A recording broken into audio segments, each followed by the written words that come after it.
Good morning. My name is Dan Chikala, and on behalf of First Unitarian Church of Wilmington, Delaware, I'd like to welcome you. Thanks for coming out this holiday weekend. We've got plenty of space to stretch and all. Happy to see that. And thank you to everyone at home or who are at the beach on their laptops and phones. I do have a quick announcement to make. Livestream Summer Camp is here. Registration is open. Brochures are printed and all throughout the building. All the information you need about the summer camp for Livestream is on these brochures. It should also be on the registration portal, and the brochures are on various tables throughout the building.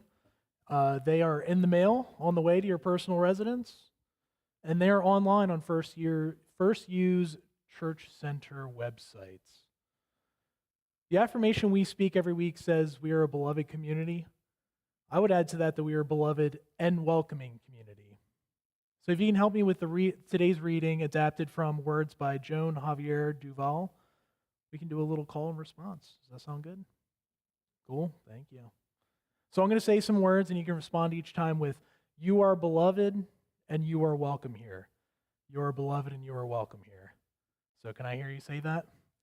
You are beloved, and you are welcome here. Thank you. And John and company are helping you with the slides up there as well, I do believe. So it'll go like this. Whether tears have fallen from your eyes this past week, or gleeful laughter has spilled out of your smiling mouth, you are beloved and you are welcome here. Whether you identify as a man, a woman, neither, or both, you are beloved and you are welcome here. Whether you are feeling brave or brokenhearted, defiant or defeated, fearsome or fearful, you are beloved and you are welcome here. Whether you believe God is a he, she, they, or nothing at all, you are beloved and you are welcome here. Whether you have untold stories buried deep inside or stories that have been forced beyond the edges of comfort, you are beloved and you are welcome here. Whether you are rich, poor, or somewhere in between, regardless of whether you have a diploma, regardless of whether you work with your hands, your heart, your mind, or you don't work yet, or anymore, or never have and never will. You are beloved and you are welcome here. Whether you have made promises, broken promises, or are renewing your promises, you are beloved and you are welcome here. Whatever is on your heart, however it is with your soul in this moment, you are beloved and you are welcome here. And regardless of your race, your ethnicity, and citizenship status, you are beloved and you are welcome here. In this space of welcome and acceptance and commitment and recommitment, of covenant and connection, let us take a minute to greet all of those around you.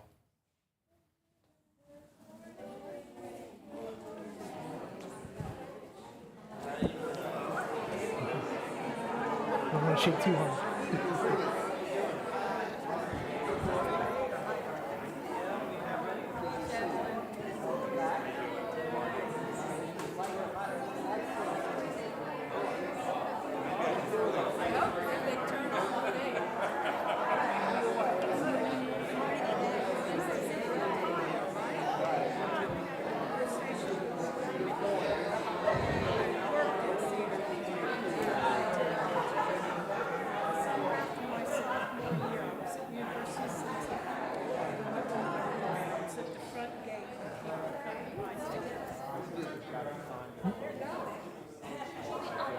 No.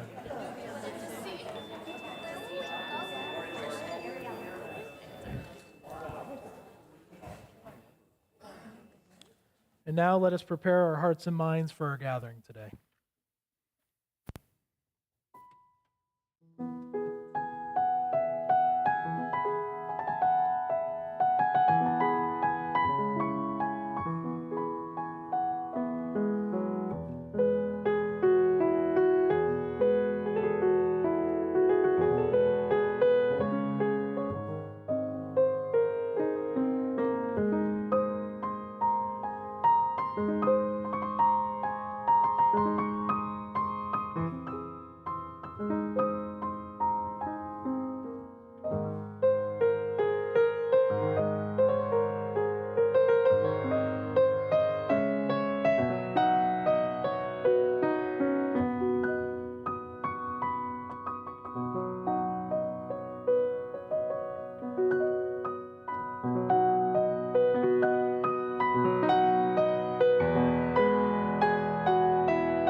Thank you, Lotus. That was beautiful.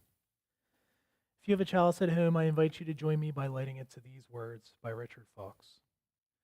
May the light of truth illumine our minds. May the spark of love set our hearts on fire. May the flame of freedom burn brightly within us, now and always. Now, if you can stand in body or spirit as we sing hymn number 142, Let There Be Light, and remain so afterward for the affirmation.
Now please join me in affirming our mission.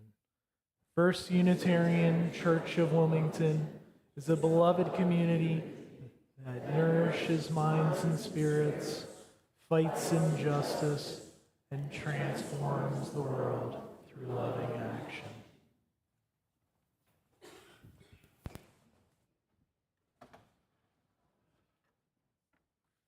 For your convenience, what I say will show on the big screen.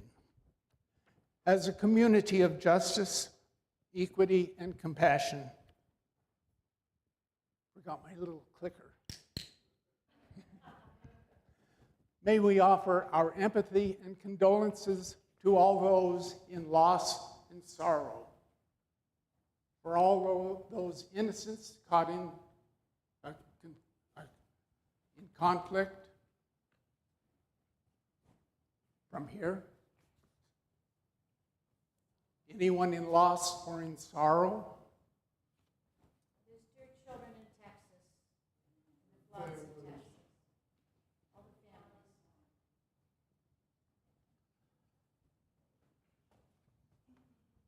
all the families.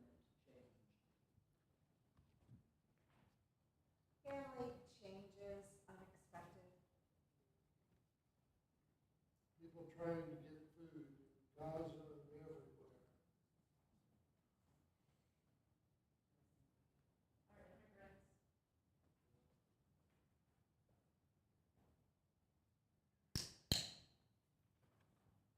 May we offer our congratulations and happiness to all those in success and in joy. Any new grandchildren? My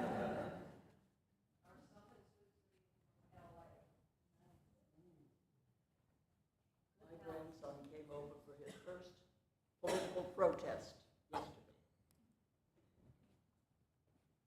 Just got back from 2 wonderful weeks in Ohio, visiting my siblings and friends. Go Bucks.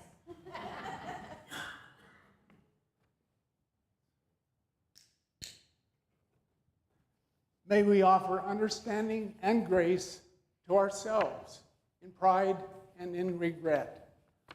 On the click, please say your name out loud. Jim?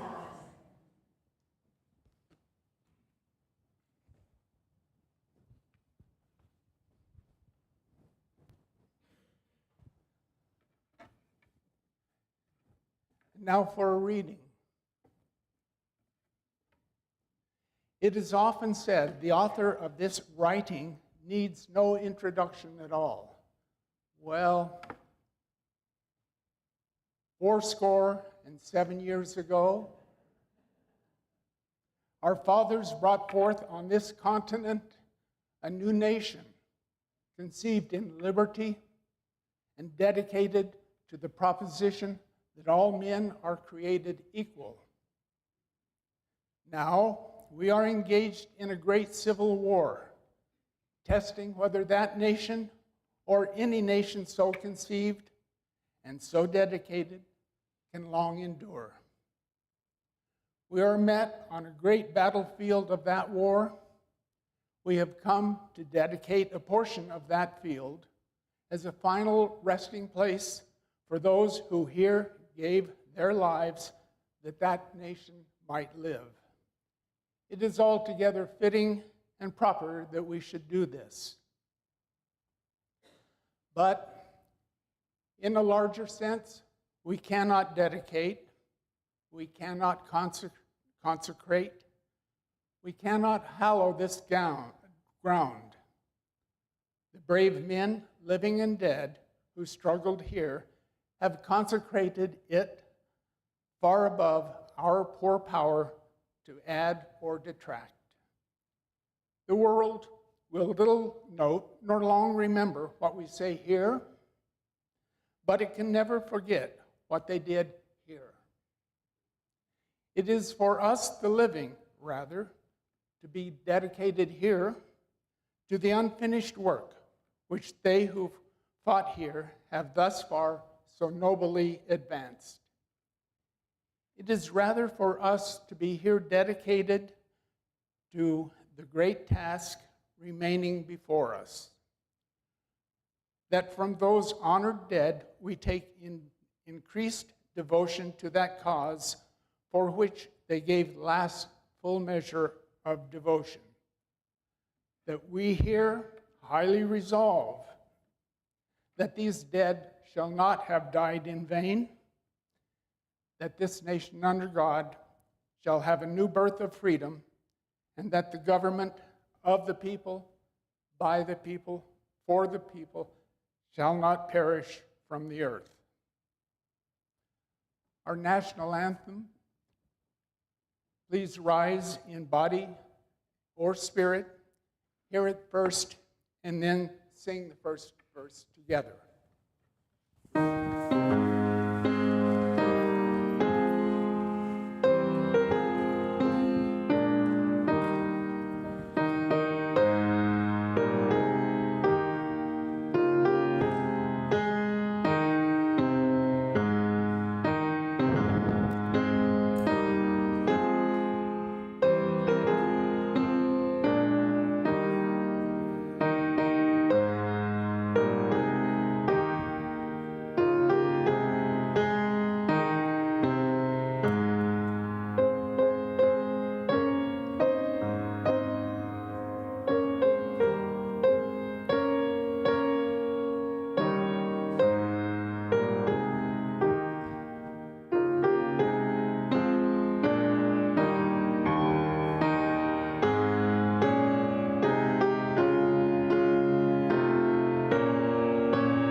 We humans are basically animals with a veneer of civility in which we make judgments of good or bad.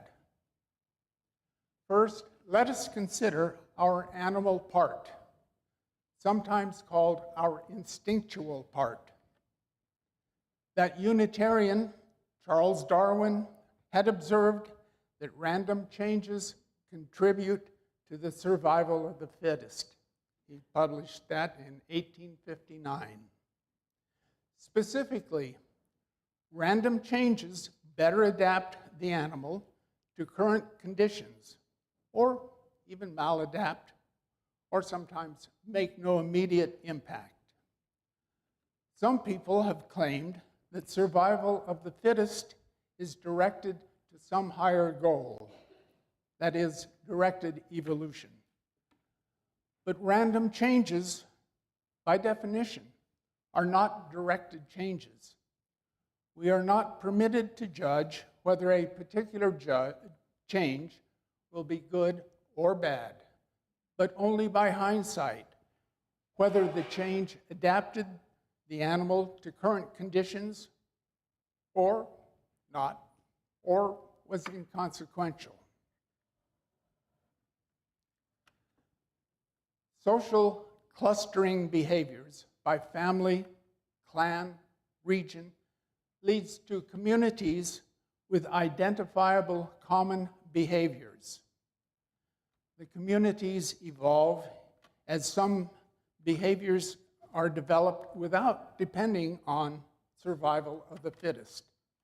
This, I view, is our veneer over our animal base. We humans call these common behaviors ethics and morals. I've spoken before about the difference between ethics and morals. Ethics are universal, morals are local. Morals can even be unethical.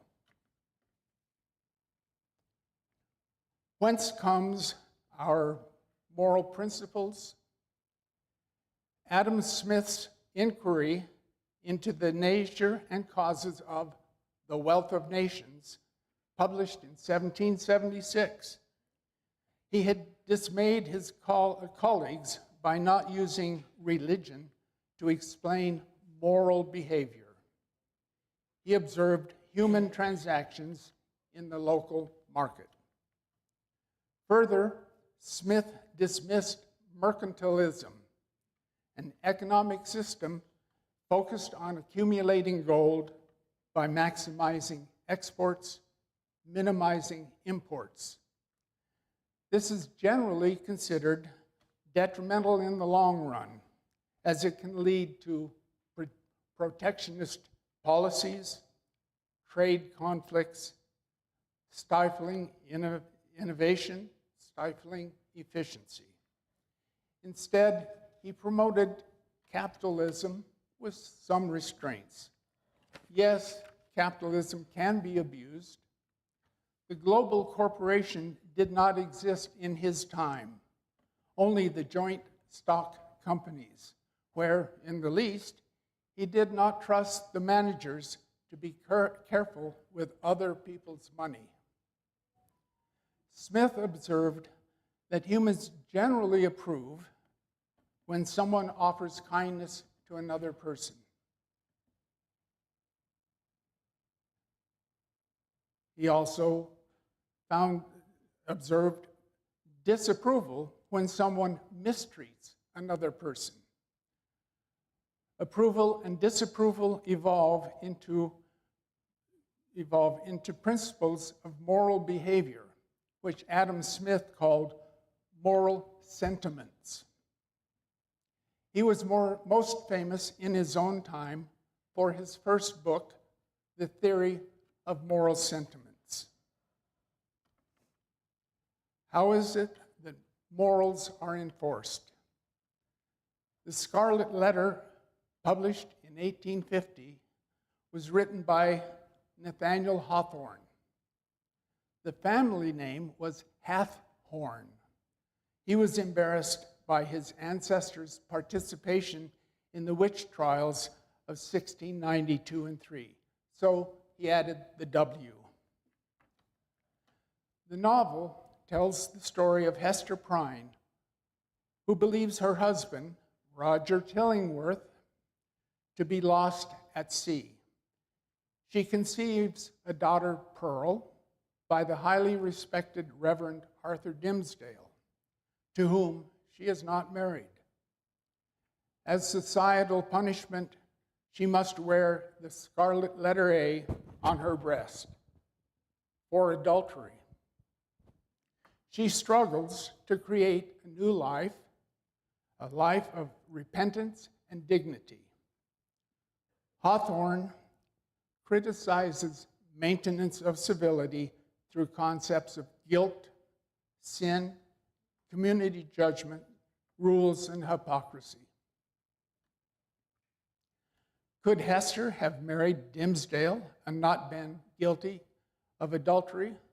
Well, yes, but she would then have been guilty of polygamy. If Chillingworth were dead, it would have been legal since only serial polygamy was permitted. That is, only one spouse at a time. Today, we still think monogamy, but practice serial polygamy, often enough by divorce. Our society practices mostly serial polygamy, or maybe somewhat serial. Today, Hester might have chosen an abortion, for which portions of our society would require her to wear the scarlet letter A for abortion. Today, Hester might have chosen to be a single mom. To her, that child was a pearl of great price. Were God with a small g, strong enough to provide a viable host for every soul, that would make abortion, declining birth rate, declining tax base, a different story of societal misjudgments, sin, guilt, repentance, dignity, and even karma. But that would be a different conversation for a different day. The good, Hester chooses to protect Pearl's reputation from the sins of the parent by creating a life of dignity through diligent, skilled needlework, and especially kindness to others. The bad, Dimmesdale chooses silence to protect his privileged position in the community. Chillingworth chooses revenge. Even though the marriage was a sham and was loveless, it was more a transactional deal, where she held no cards to play.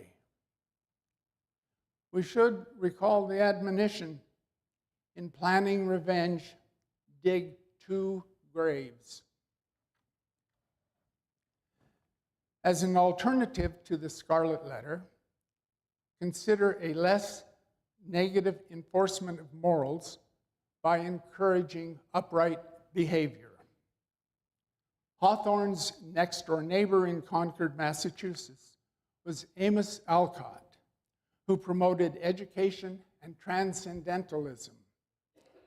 His daughter, Louisa May, was taught by him and fellow transcendentalists Margaret Fuller, Nathaniel Hawthorne, Ralph Waldo Emerson, Henry David Thoreau. We are all familiar with Louisa May's Civil War novel, Little Women.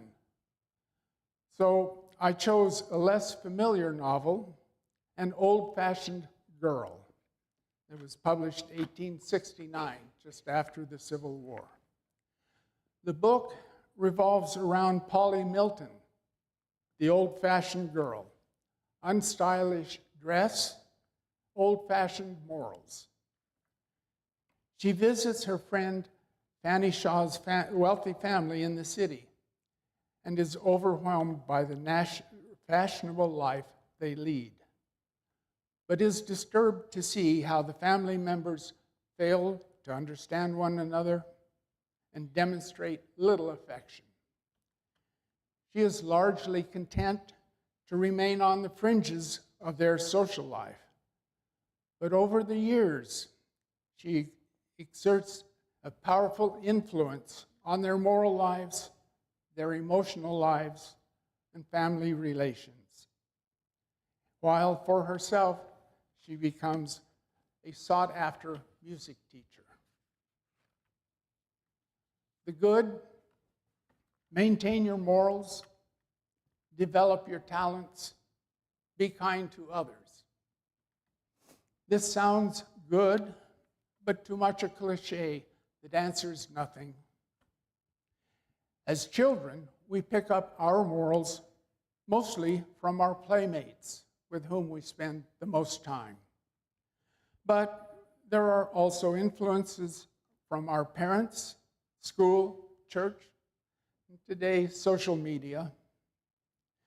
Since we don't get to test different morals, which are limited by the local community, we accept our morals on faith.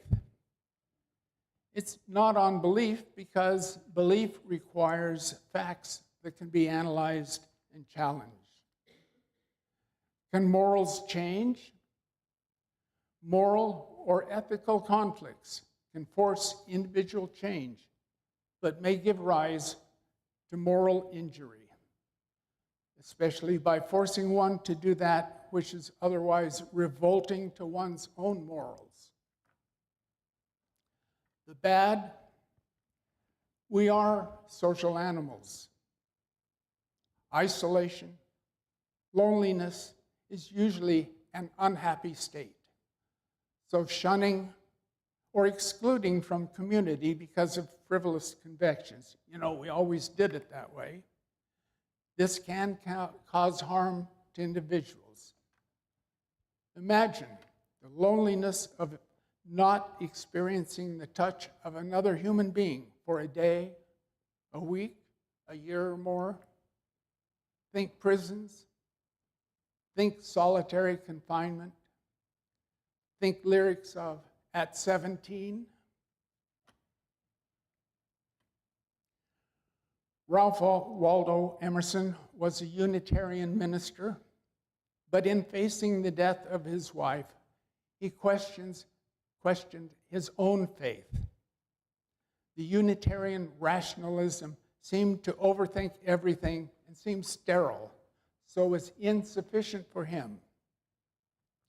He became the father of transcendentalism, where, along with Henry David Thoreau, proposed that intuition transcends reason.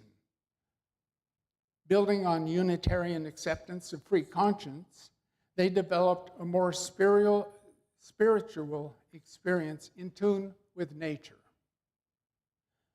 but did not entirely reject the empiricism of science. Transcendentalism remained a literary movement, while its personal freedom may have caused it to fail coalescing into a political movement. Nonetheless, today's spirituality seems a rather similar complement to excess rationalism. Moral destruction. Society can be threatened and destroyed by some behaviors. Consider Roy Cohn, who is chief counsel on the 1954 Joseph McCarthy Anti-Communist Committee. His ADN had 3 parts: attack, attack, attack, deny, deny, deny, never, never, never admit defeat. Just say it's a win. Roy's behavior also apparently gave rise to alternative facts. Roger Stone, a political strategist, 2020 convicted and Trump pardoned, said, Roy was not gay. He was a man who liked having sex with men. Well, let us consider the ethics of Roy's ADN. First, by the golden rule. Would he have liked to be attacked, and such assaults denied? I think not. Second, by J.S. Mill's utilitarian philosophy, the most good for the most people. Utilitarianism argues that actions are right if they produce good consequences and wrong if they produce bad ones. Does ADN promote the most good for the most people? I think not. Third, by Kant's categorical imperative. What if everybody did it?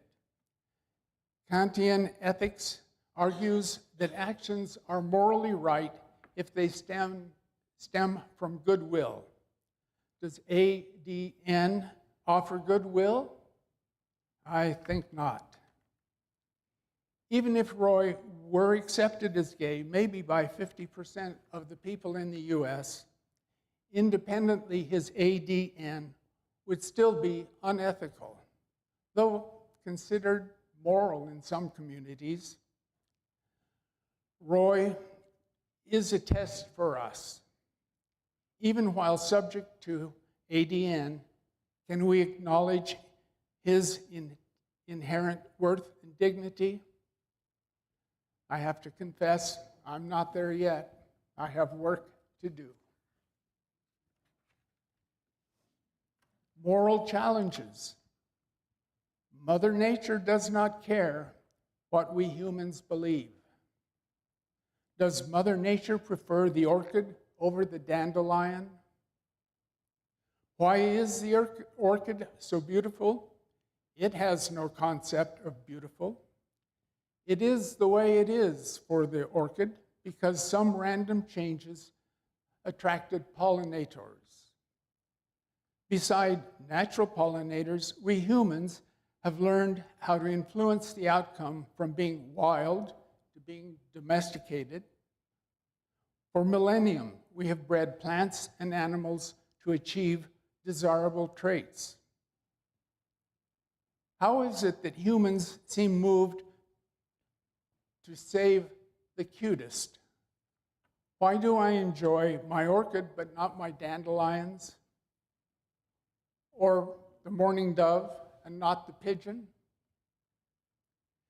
We manipulate the environment, thinking that we control nature, when it is random variations that adapt or not to the environment that we have modified.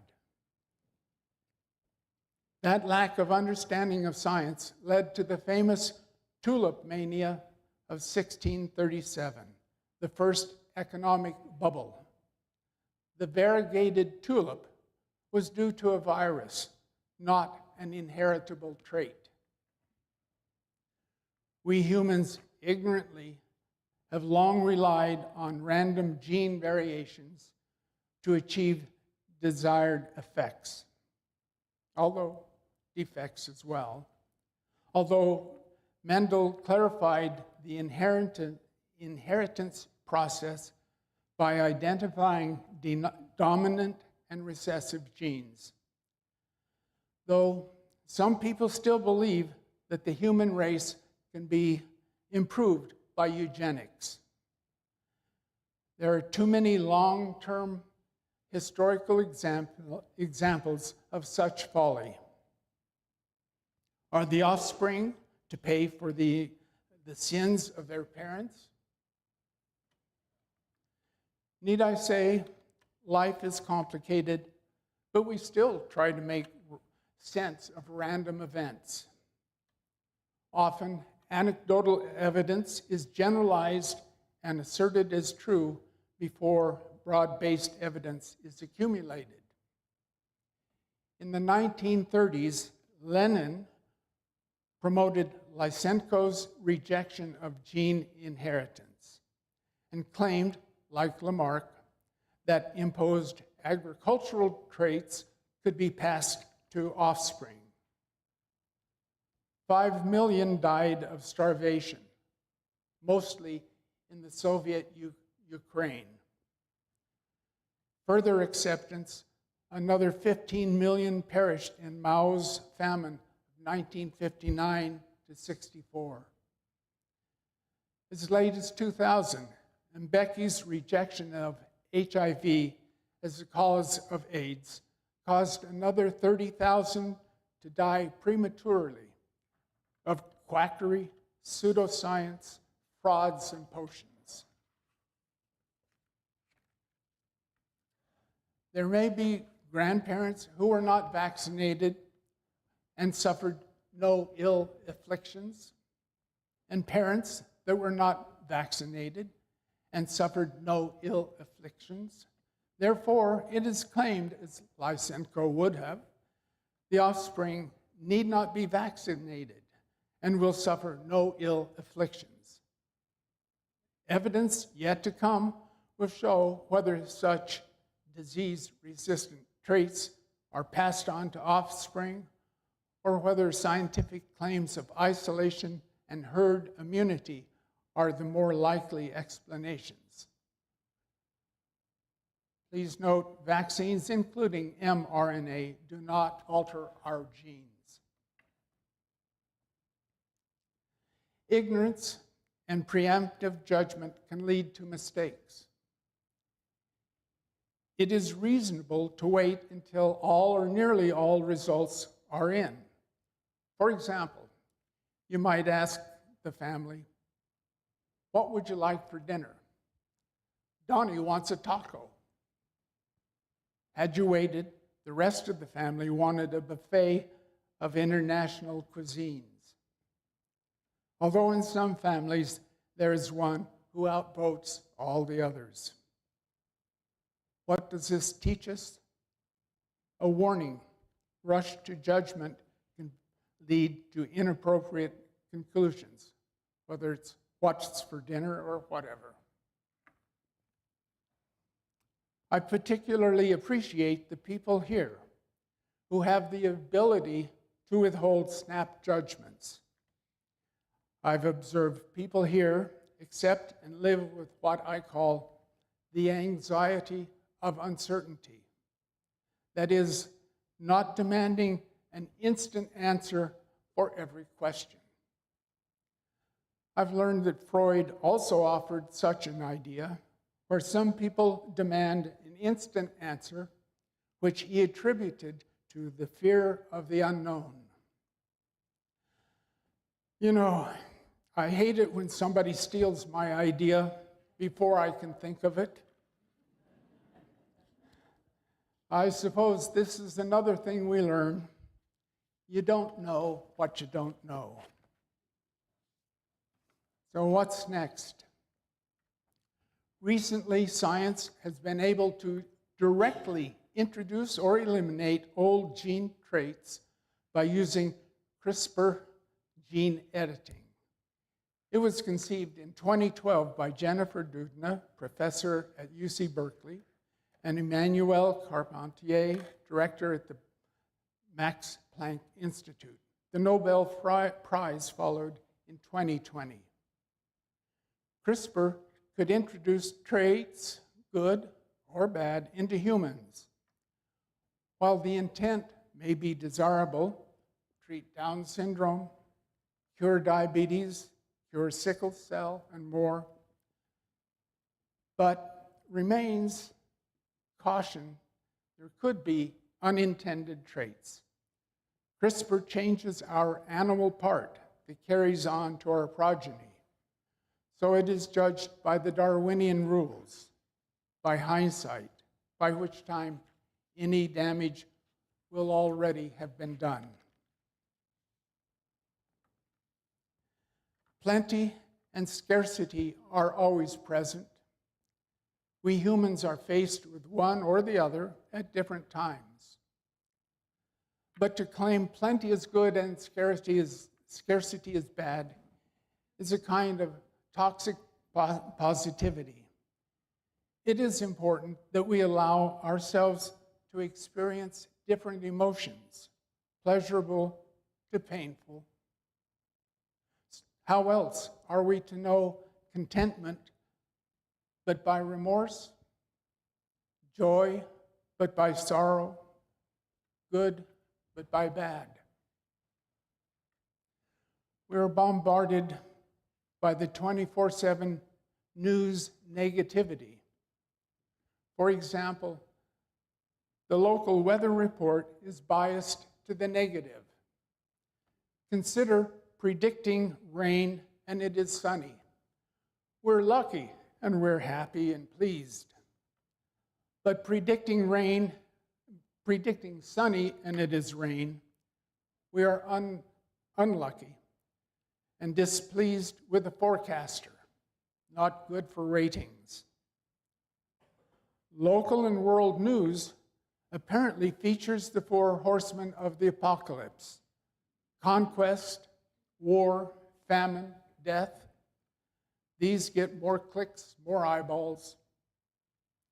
Each day, we are presented with some new problem as yesterday's fades into obscurity. We are jerked around by all the chaos in the world.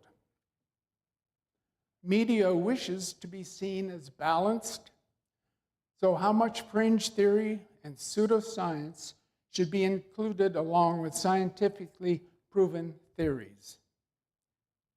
Is a pretty face and smooth talking a substitute for expertise and integrity?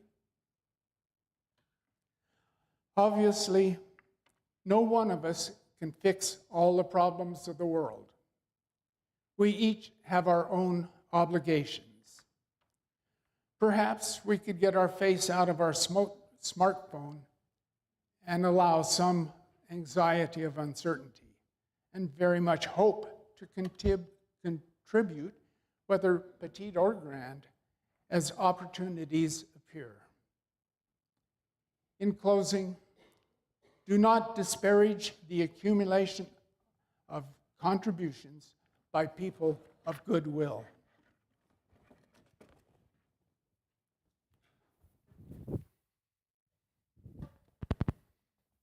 Thank you, Jim. I don't know about you, but after every sermon, I feel like stretching and moving my body. So I wanted to give everyone a chance to do the same. Sound good? I want you to listen to the next statement I have to say, and if you agree with it, as you're willing and able, go ahead and raise your right hand in the air, all right? So if you want Delaware to become a place where people view themselves as part of nature and understand that nature is essential for life, go ahead and raise your right hand. Now keep that hand raised and raise your left hand in the air if you want Delaware to become a place where people recognize the immediacy of addressing environmental issues. Fair enough. All right. A lot of agreeers with that one. All right. If you already have both or one hand raised, then keep them up there. If you want Delaware to become a place where people take pride and find joy in caring for the natural world, and raise both feet in the air. All right.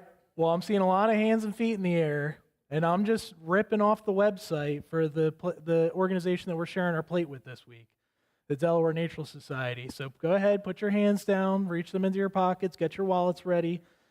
Ushers are going to be sending the plates around. We'll have instructions on the screen on all the ways to give.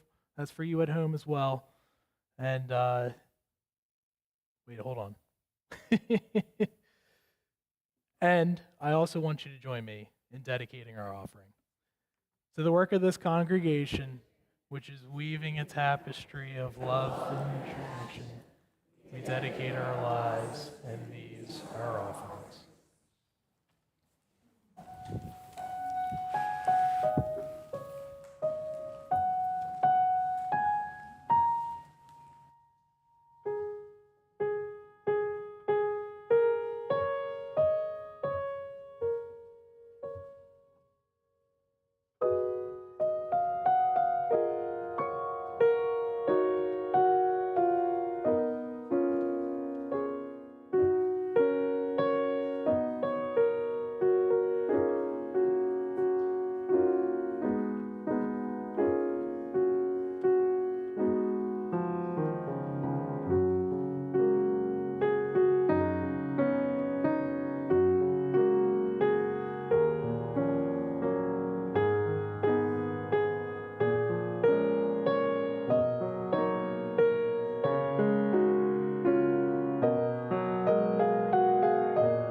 If you lit a chalice at home, I now invite you to extinguish it to these words by Craig Rowland.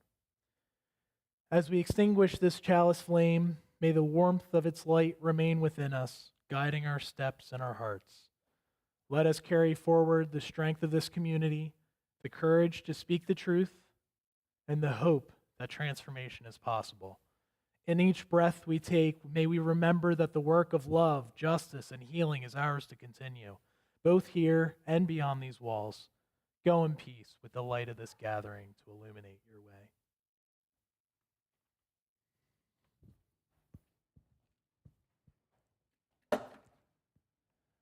The benediction. I'm guilty myself of excess rationalism, but at least it's a beginning. You are good if you promote the inherent worth and dignity of every person, including yourself. You are bad if you do not.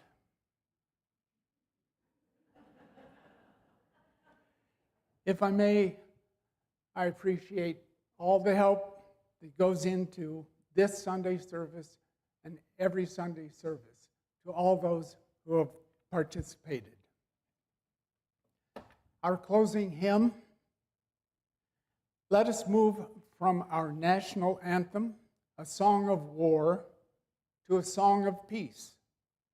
Please rise in body or spirit to sing America the Beautiful.